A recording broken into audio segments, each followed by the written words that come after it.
Eu ouço muita gente de todas as culturas, de todas as regiões, de todas as classes, e vindas de todos os lugares, com todos os tipos de pensamentos e atitudes, falando sobre Deus. O que significa, o que vem à sua mente quando você ouve essa palavra Deus? Essas 4 letras, D-E-U-S. Deus, o que te vem em mente? Sim, Deus é uma palavra. Para cada um, essa palavra acende no cérebro um arcabouço de ideias que tem a ver, para alguns, com um ser autoritário, com um chefe religioso, ciumento, arrogante, magoado, amargurado, que se ocupa nos tempos livres, e parece que para esses Deus tem muito tempo livre, para apontar o dedo e julgar pessoas que não seguiram determinada religião, que não respeitaram determinada cartilha, que não valorizaram a palavra de algum homem que diz falar em nome de Deus. Para outro, Deus é um ser dopado no seu próprio poder, dissolvido na sua grandiosidade, ausente, é praticamente um conceito apenas, algo vago, algo distante, algo que representa ou é representado por um nome, mas completamente distante, alheio ao desenvolvimento humano, à percepção de cada ser humano, de cada indivíduo. Afinal de contas, dizem esses, Deus tem muito mais o que fazer em relação ao universo e à vida do que se preocupar, do que cuidar, do que entender, do que observar um pequeno humano. Para outros, Deus é um pai autoritário, um pai severo, um pai cheio de castigos, cheio de leis, cheio de mandamentos, cheio de vontades, e vontades muitas vezes mimadas, vontades que fazem mal muitas vezes, e esses se ocupam e se preocupam em falar em nome de Deus e se acham na obrigação de serem porta-vozes dessas vontades mimadas, desse Deus. E para você, qual é o significado da palavra Deus?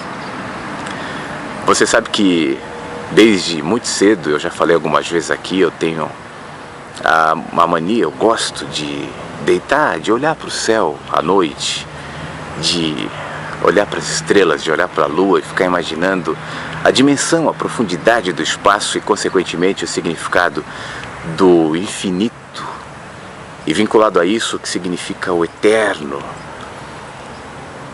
a grandiosidade do universo, do cosmos, e a gente tão pequenininho aqui no meio. Isso me ligava a essa percepção do que significa, do que é Deus de fato. E eu me sentia estranhamente pequeno e ao mesmo tempo vinculado a essa percepção de abraço, de abrangência, de imensidão, ao mesmo tempo acolhedora do cosmos, do universo, da natureza, do meu corpo e da minha percepção em relação a tudo isso.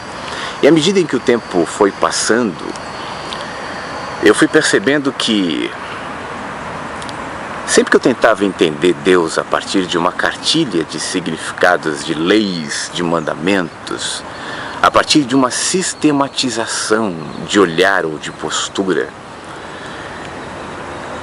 eu sentia que eu seguia numa direção completamente incoerente com aquela percepção mais primária, mais essencial, que olhando para o céu eu tinha em relação a Deus.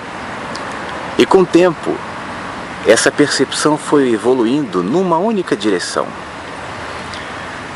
Eu nunca vou de fato saber tudo sobre Deus. Eu não me coloco numa posição de explicar, ou de tentar explicar, ou defender, ou justificar Deus para ninguém. Quem sou eu para isso? Mas o que eu aprendi com o tempo é que existe uma via de compreensão, um lapso de percepção suficiente para minha completa ignorância, para minha completa limitação mental, física, espiritual e humana, mas que ao mesmo tempo é tão profunda e abrangente que me dá uma dimensão que, ainda que eu não tenha clareza na explicação, mas me preenche como percepção e como projeção de Deus na vida e como acolhimento do que significa de fato Deus. E essa via é o amor.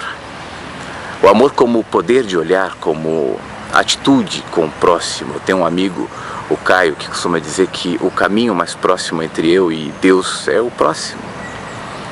E com o tempo eu tenho visto que de fato é isso. Eu posso chamar Deus do nome que for. Aliás, eu posso nem chamar a Deus, eu posso dizer que eu sou um ateu, um agnóstico. Eu posso matar Deus como Nietzsche. E se o Deus que eu matar for o mesmo de Nietzsche, eu farei bem. Eu posso chamar pelo nome que for, eu posso dizer, olha, sobre esses assuntos eu não me manifesto, eu não acredito.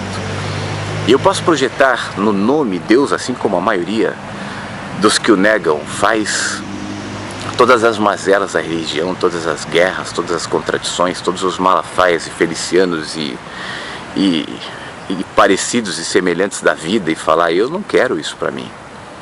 Mas eu não vou estar ainda assim falando de Deus, eu só vou estar projetando num conceito, num nome, as mazelas de uma ou de duas, ou de três, ou de todas as religiões e aqueles que a representam. Mas ainda assim, se na vida eu praticar o amor, ainda que eu não chame por esse nome, ainda que eu não o conheça, eu vou estar manifestando Deus. A minha contradição, a minha ambiguidade humana, as minhas vontadezinhas não são coerentes com a prática do amor, a não ser que Deus viva em mim. E aí eu percebo que Deus não vive na religião, que Deus não vive num livro, que Deus não vive num lugar onde alguém levante uma placa, coloque uma bandeira, uma faixa e diga, venha porque aqui está Deus. Deus vive em mim, Deus mora em mim. E Ele se manifesta pelo amor que eu manifesto na vida. E Ele se manifesta pelo amor que eu manifesto no mundo. E aí eu começo a enxergar Deus naquela senhorinha ali carregando sacola do supermercado, na caixa do supermercado, que nem me cumprimentou porque ela está com a mente tão sobrecarregada de problemas que nem ela sabe. Eu começo a perceber Deus no menino ali do farol, eu começo a perceber Deus no senhor do elevador, no segurança da escola, do shopping. Eu começo a perceber Deus na vida, eu percebo Deus na natureza, e nos animais.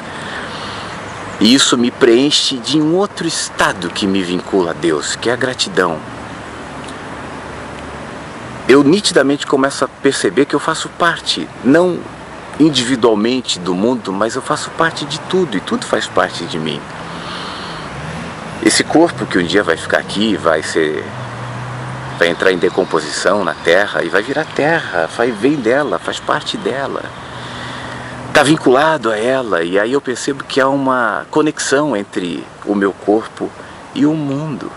Esse espírito que se comunica e que se vincula ao outro pela via do amor, está vinculado ao outro, está vinculado ao próximo. A minha mente é uma mente que absorve energia do mundo, então está tudo conectado. Como eu posso olhar para tudo isso e não ver Deus? Isso faz com que eu me torne grato, e a gratidão me vincula a Deus. Eu posso não chamá-lo de Deus, eu posso chamá-lo de qualquer outro nome, eu posso não chamá-lo, mas no chão do amor e no chão da gratidão, eu cresço em Deus. A mente de Deus se adensa em mim, e a minha percepção de Deus no meu caminho se faz presente, se faz palpável, não só por mim, mas por aqueles que caminham comigo. Porque todas as minhas atitudes a partir de então, todas as minhas respostas a partir de então, irão nessa direção. Serão reações de quem na caminhada, pelo fato de amar, viu Deus, e vendo Deus e reconhecendo Deus no amor e no próximo, eu inegavelmente só correrei nessa direção. E tudo aquilo que eu fizer, seja diretamente e conscientemente ligado a isso ou não, pode estar vinculado ao meu trabalho, nas minhas relações, aos meus pensamentos, no meu entretenimento, nas minhas leituras, no meu prazer, nas minhas músicas, na minha disposição de acordar de manhã, de trabalhar, de ir dormir, de me relacionar, de viver, tudo isso. os meus propósitos, os meus objetivos, as minhas metas, os meus valores, a minha ética, o que eu acho ético e não, a minha consciência vai estar preenchida dessa percepção de que Deus é amor e de que Deus vive em mim.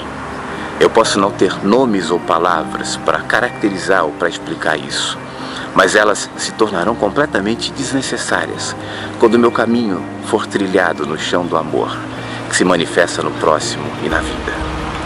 É assim que a gente percebe Deus, é assim que a gente conhece Deus. Explicar torna-se desnecessário.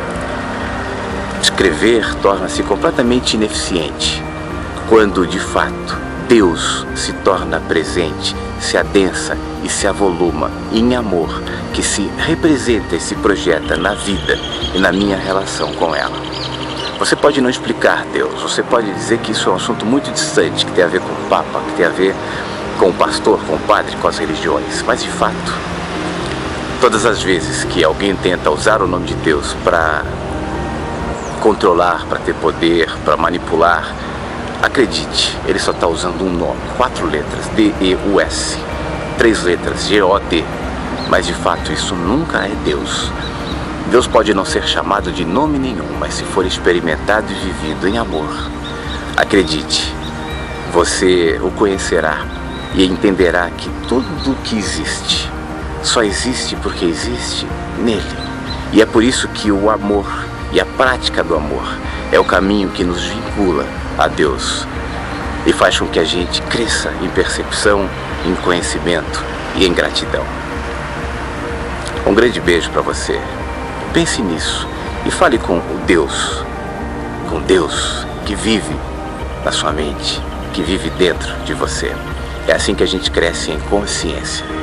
É assim que a gente aprende a viver.